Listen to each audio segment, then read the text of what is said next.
Olu lusasazo ngqolwendaba estudio 9 kukomkhulu le-SABC Auckland Park eGauteng. Nazi eziphambili.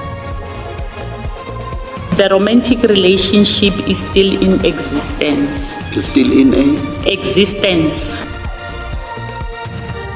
Igosa eliphezulu kwinkonzo yesipolisa uBrigadier Rachel Matyengu uvumile ukuba wayethandana notyholwa ngokuba ngungqondongqondo weqela lemikhambathi yolwaphulo-mthetho uVusimuzi Khet Matlala ngethuba inkampani yakhe yazuza ithenda enkulu.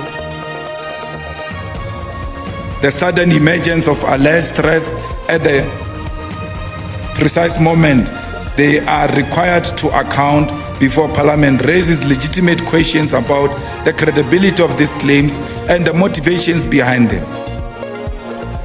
Inkokheli ye-EFF uJulius Malema umemelele usomashishini uBrown Mukhosi nomphandi-nzulu Paul O'Sullivan ukuba badandalazise ubungqina ngezigrogriso zokhuseleko abazibaluleyo ngongafuni ukuvela phambi kwekomiti yesikhawu yepalamente.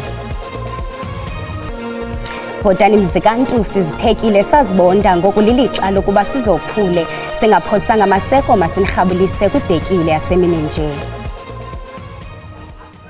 Igosa eliphezulu kwinkonzo yesipolisa uBrigadier Rachel Matyengu uvumile ukuba wayethandana notyholwa ngokuba ngungqondongqondo weqela lemikhambathi yolwaphulo-mthetho uVusimuzi Khet Matlala ngethuba inkampani yakhe yazuza ithende exabisa i-R360 million kwinkonzo yesipolisa. uBrigadier Matyengu noyinhloko yecandelo eliqinisekisa ngenkonzo ezisemgangathweni esipoliseni uxelela ikomishoni ukuba uvele phambi kwayo ukucacisa ngemeko ezakhokhelela kwisivumelwano sethenda nenkampani Medicare 24 ngoJuni ka-2024. Kunjalo udize ukuba babesazana phansi kwengubo nomnini wale nkampani uKhet Matlala. The romantic relationship is still in existence. Still in Existence. distance. Yeah. Existence. But existence. That was Apologies, before apologies. his arrest. Basathandana phofu. The arrest did not end the relationship. It interrupted it. No, I just need to be clear. Sorry, it sounded like a joke. It's not. I just needed to understand that section of the statement.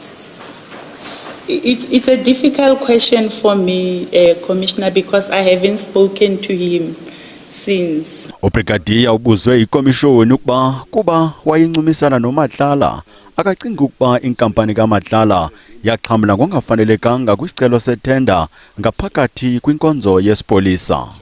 You say you were informed in June. You say in June the management of quality management was informed of the appointment of Medicare 24 Tshwane district. Is this the first time that you knew Mr. Matlala's company has been appointed? That's correct, Commissioner. Okay. Did you not know that he submitted a bid? We were not in speaking terms by then. Well, if you were not in speaking terms, why did you disclose in paragraph 14 to Brigadier Manamela that you have a relationship with him? ISAPS yashikhawula kambe isivumelwano sethenda neMedicare 24 ngomhla we-15 kuMeyi nyakenye emva kokufumanisa iziphene kwesi sivumelwano kuquka izityholo zorhwaphilizo nokumelwa. Kusuku phambi koqhawulo lwesivumelwano uMatlala waye wabanjwa liqela elikhethekileyo lophando iPKTT ngezityholo zokuzama ukubulala awayethandana naye uTebogo Thobejane. Obebhala kwindaba ze-SABC Ndingundi Mphiwe Gift Nongqotho ndiseGauteng. Ukanti ilungu lepalamente le-DA elikwalilungu lekomiti yesikhawu yepalamente ephanda izityholo zolwaphulo-mthetho kwingalo yomthetho ngokubanzi unkosikazi Danny Collar Barnard lithi inkomfa yonondaba eyenziwa ngumkomishinala wamapolisa KwaZulu-Natal uNjengele Nhlanhla Mkhwanazi kunyaka ophelileyo ngethuba esenza ezityholo zebatha kwingalo yomthetho yagabadela ngokukodwa ukutyibela ingabelo yomthetho njengebanjwe ngabophuli-mthetho. uCollar Barnard unika ubungqina kule komiti epalamente. Sijikile itafile zaqubuda zajongisa phezulu namhlanje ngethuba unkosikazi Collar Barnard olilungu lale komiti yesikhawu echopha kwisitulo samangqina namhlanje. Igama lakhe kunyenele inkokheli yeqela iCape Coloured Congress umnumzana Fadil Adams akhankuza kunjekele Nhlanhla Mkhwanazi kule nkonzo nonondaba ngoJulayi nyakenye njengabadiza inkcukacha zobunhlolo esidlangalaleni. Unkosikazi khona Barnard uyichaza lo nkonzo nonondaba njengeyagabadela kwinto athi yaba kukubizwa kwamagama amagosa phezulu kwinkonzo yesipolisa. Uthe uquka kwengalo yomthetho ngokubanzi njengebanjwe ngamanyangazi ezaphula imithetho noko yakukuyibaxa. I think there have been rumors for some time. People get irritated that their cases take so long to come to court.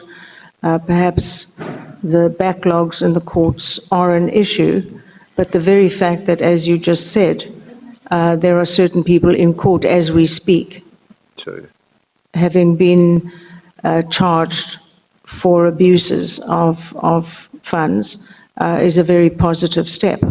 I got very frustrated with the outcome of the Zondo Commission, in which we heard about certain people walking out of state security areas and others with suitcase loads of money. And still, I kept saying, where's the action? When is something going to happen? When's somebody going to be held to account? But I think finally, and we all know the wheels of justice grind so incredibly slowly, finally people are starting to be held to account. So I think that's a positive turn. But to label all the entire judicial system to be a problem, I think is in itself problematic. Pick up the specific issues and deal with them. But to just damn every judge, every magistrate, everybody involved, I think was excessive. Usaqhuba unkosikazi khona Barnard nobungqina bakhe. Ukanti isicelo esingxamisekileyo ngakwinkundla sosomashishini we-ANC wasemntla-ntshona uSulaiman Karim sikhatywe ngokuyalelwa ukuba ahlawule indleko.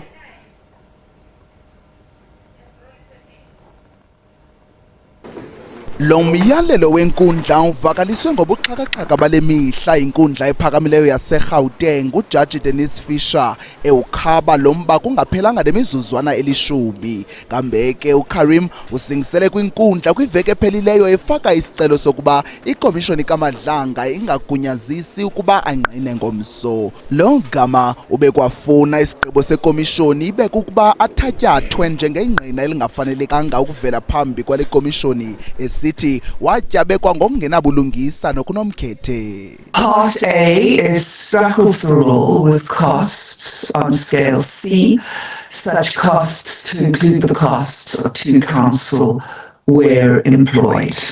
Yes, the court will adjourn. Ke uKarim watyholwa nguWitness X kunyaka ophelileyo esithi waxhamla i1.5 million rand kotyholwa njengongqondongqondo wobunqevu uVusumzi Khet Matlala. Ndimlo Lilitha Ntsundwani kwiindaba ze-SABC eGauteng. Lihlehliselwe umhla we-12 kwinyanga ezayo ityala likasomashishini waseGauteng uKatiso Molefe kwinkundla ephakamileyo yaseGauteng.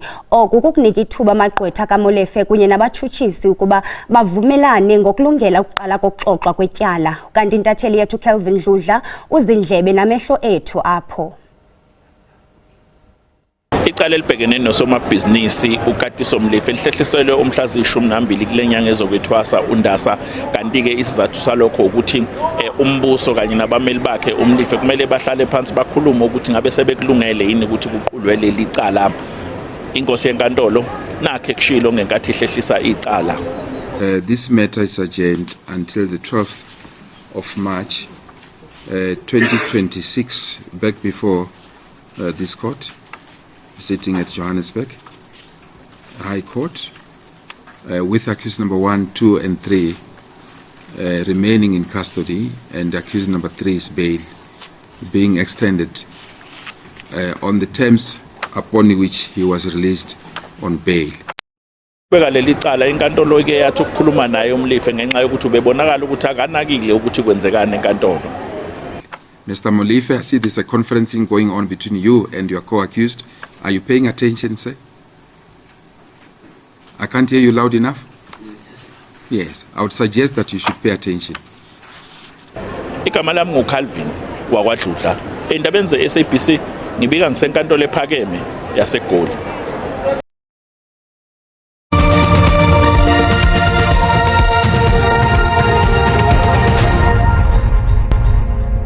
Sinamkele kwakhona Sihlabele Mgama, inkokheli ye-EFF uJulius Malema umemelele usomashishini uBrown Mukhosi nomphandi nzulu Paul O'Sullivan ukuba badandalazise ubungqina ngezigrogriso zokhuseleko abazibaluleyo ngongafuni ukudibana ubuso ngobuso phambi kwekomiti yesikhawu yepalamente. Malema uvakalise oku kwinkomfa nonondaba eGauteng emva kokuba uO'Sullivan ose-United Kingdom xa kungoku ethe ufumene izigrogriso zokumbulala ke ngoko ecela ukunikeza ubungqina ngobuxhakaxhaka belixesha logama Mukhosi ecele ipalamente ukuba imnike ukhuseleko labucala phambi kokuba avele ekhankanya ukuzungulwa kobomi bakhe. Malema ukwagxeke kabukhali isithethi sepalamente uToko Didiza emtyhola ngokwala ukugunyazisa ubungqina balamadoda amabini. Ke yona ikomiti yesikhawu kugqatso nomhla wokugqibela ungqangileyo wama-20 kuleyo mdumba ukutsho uFebruary ngexa kusekho amangqina engekami phambi kwayo. Kambe ke inkokheli ye-EFF igxininise ngeliza kuzabalazela ukongezwa kwexesha ikwalumkisa ukuba ukuhanjwa ngonyawo lonwabo nokuphepha kuzisa izikrokro zokuba kukho ukurhuqisa umrhaji. The Speaker chose to prioritize claims of personal risk over constitutional duty to uphold the authority, dignity and oversight powers of Parliament. Kananjalo uMalema uthe iqela le-EFF alizokudanisela isiginci sorhulumente ngobambiswano namalungu athi awabahloniphi yaye athe gqolo nokuthabatha izigqibo ezingaquki imbumba kwaphela. We are generally being undermined in the provincial executive. The EFF does not even have a single MEC. And we're not fighting, but we keep on voting for their budget because without EFF and MK, they can't get 50+1 to pass the budget is by law. But they go and give insignificant small parties. Ukanti ke uJulius Malema ukwathe i-EFF isazivulile ingalo zokwamkela wayesakuba sisithethi seliqela uGqirha Mbuyiseni Ndlozi xa egqiba kwelokubuya. Ukwamethulele umnqwazi ngesimilo sakhe uNdlozi esithi ebeziphethe ngokuthe tye ngexesha lakhe kumbutho we-EFF. Kodwa ke uMalema ubethelele izibhebhetho ngakushibambu esithi utsibeli kaphungela ekwaphuleni umgaqo siseko we-EFF. Njalo nje uzinyashe njengolwimi etywaleni izityholo zakhe zobunkokheli be-EFF obunorhwaphilizo. Ndimlo Lilitha Ntsundwani kwiindaba ze-SABC eGauteng. Ingqonyela ebambeleyo yengxowa-mali yokunceda abafundi NSFAS Wazim Karim unqinisisile ukuba zizicelo zabafundi abangama-660 ezivunyiweyo kulo nyaka mfundo ka-2026. UKarim ebenika ingxelo koonondaba ePitoli apho edandalazise inkqubela phambili yezicelo zabafundi. UKarim ukwaxelele oonondaba ukuba ngelishwa ngabafundi abali-113 ezikhatyiweyo izicelo zabo. Ngelixa abo bangakulungelanga ukufumana inkxaso bathe bafumana imboleko-mali kuba bebenawo amaxwebhu ebedingeka ukubolekwa imali kwayile ngxowa-mali kaNSFAS. In terms of our total numbers, we have now 660,000 students which are approved for funding. 85,600 students who are going through the process of verification and 21,400 which are still sitting with outstanding documents. We do have rejected applications of 116,000. Of that, 13,000 have been offered loans because they meet the qualifying criteria for loan applications. As we move to continuing university students, we are quite pleased that about 437,000 students have met the academic progression criteria, which is more than 80% of our students, with about 110,000 not meeting the academic progression criteria. UKarim ukwaqinisisile ukuba abo bafundi abangaphumelelanga kwizicelo zabo basenalo ikroba lokufaka izibheno ukuba babona bengaqhubekanga kakuhle. We have about 5,000 students who have outstanding results, and these are mainly due to supplementary examinations.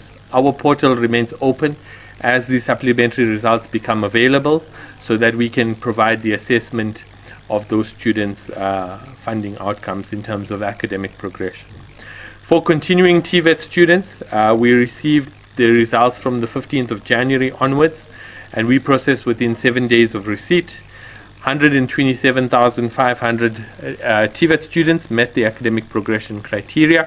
79,400 did not, and we have about 4,000 results which are still under review. Umphathiswa wezempilo ugqirha Aaron Motsoaledi uvakalise inkxalabo ngenani lamanina aphulukene nobomi ngenxa yesifo somhlaza womlomo wesibeleko nangona zikhona indlela zokuthintela oko. Uthi kumawaka 10 amanina ayafumaniseke nesisifo, amawaka 6 aye abhubhe rhoqo. Okwe bekuthetha kwintlanganiso nabathathi nxaxheba kwezempilo eCampton Park eGauteng. Isebe lezempilo lithi isifo somhlaza womlomo wesibeleko usengoyena mcelimngeni wezempilo ehlabathi jikelele enzima. Esi sifo sikwindawo yesine kwizifo zomhlaza oxhaphakileyo phakathi kwabasetyhini kunye noyena nobangelo phambili wokusoleka okunxulumene nomhlaza kwihlabathi liphela. Umphathiswa wezempilo ugqirha Aaron Motsoaledi uthi ukukhutshwa kwamachiza okugonya i-HPV kunokuthintela izinga eliphezulu lokusweleka. There are many people who are HIV positive, as you know, who have been alive for 30 years on treatment. But with cancer, once you are in stage 3 and 4, it's very difficult. So we want that awareness, we want people to know that cancers that can be eliminated, like cervical cancer, we must work together to eliminate it. Umbutho wezempilo kwihlabathi uthi abasetyhini abaphila nentsholongwane kagawulayo ngabona basemngciphekweni. WHO evidence shows that women living with HIV are up to 6 times more likely to develop cervical cancer with faster disease progression. This makes integration not optional, but essential. And we've discussed this importance, as was mentioned earlier on, about the integration. Kuwini Ndlovu noneminyaka esixhenxe ephilile kumhlaza uthi amaphulo okwazisa uluntu kunye nemfundiso ngokunceda ukuthintela umhlaza womlomo wesibeleko ayadingeka. Education, awareness everywhere, so that people must know that they must go and do the testing at the earlier stage. I thank God I was diagnosed on earlier stage 2. Isebe lezempilo linethemba lokwehla kwezinga lomhlaza wesibeleko ngonyaka ka-2030. Ibutho loKhetshe eMpuma Koloni lithi lifikelele kuvutho ndaba kuphando malunga nezigidi zerandi ezichithe gwenxa kuphuhliso lwechibi lokuqubha lasemdantsane kwaye sele kukufutshane ukubanjwa kwabenzi bobubi. Kunyaka ophelileyo iqumrhu eliphanda ezizitsholo laqoqa iofisi zomasipala oMbaxa iBuffalo City neyiGompo ngoku nalapho kwathinjwa intaphane yamaxwebhu nezixhobo zombane. Ukuzakuthi kangoku eliziko lisekwimeko embi nangona imali engaphezulu kwama-70 zigidi zerandi ichithelwe ukulungisa elichibi. Nangona kwenziwa izithembiso eziliqela ukuba liza kulungiswa eliqula lokudada, oku kokushekileyo kulo kuchithwe izigidi zerandi kwaye kubonakala ukuba zenza ntoni. Amagosa onyanzeliso mthetho athi uphando lwabo luza kuqukunjelwa kungekudala. Zonke izinto okanye wonke la evidence sasiyikolekile iyasincedisa kakhulu, isinika kakhulu umkhombandlela kuphando lwethu lwezaphuli zasemdantsane ezazifana uba zakhiwe azakhiwa. Sithetha njengoku sikwindawo enhle kakhulu and sonwabile singoKhetsha uba noko ukhona umkhombandlela. Ukanti abahlali basemdantsane bona bathi baphelelwa lithemba lokuba liyoze lilungiswe eliqula. Kubhlungu ukuthi kuba longoku abantwana bethu asinamali sonke mos. Abanemali babasetown boqubhe town, thina sihleli nabo bangamaphara bazinto zonke ubalo kwi-swimming pool yavalwa. Kusenjalo amaqela aphikisayo kulo masipala amemelela ukuba kuthathwa amanyathelo omthetho. Nanjengoko ingxelo ibonisa ukuba ngamagosa angama-23 adyobhekayo mayelana nokwenza gwenxa kulomba. ke ngoku aba bantu bonke badyobhekayo mabakhabe besuspendwa because xa ufumaniseka ba aba bantu badyobhekayo are former accounting officers, your former CFOs who's still currently within umasipala, kukho i-GMs ezisekhoyo, kukho i-HODs ezisekhoyo, sithi aba bantu abakwazi uhlala besebenza apha kumasipala besenale case funeka beyiphendulile. I-consequence management eBuffalo City into that engekhoyo at all. Ayikho tu kukwamlebeza wonke umuntu wenza ngohlobo afuna uyenza ngalo ingathi sikwiplane nje ezihambelayo engenamqhubi executive yenze yayo lona wenze yakhe nomnye wenze yakhe akubuzwana. Lo masipala uthembise ukuphefumula ngalomba ethubeni. Abongele Yangisa kwiindaba ze-SABC eMdantsane.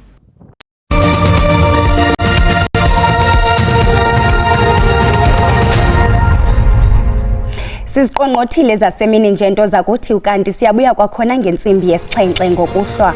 Hlangabezana xa bethu ngecala emva kwentsimbi yesihlanu beniphakela indaba ngolwimi lweSiswati. Desidibane kwakhona kamnandi into zakuthi.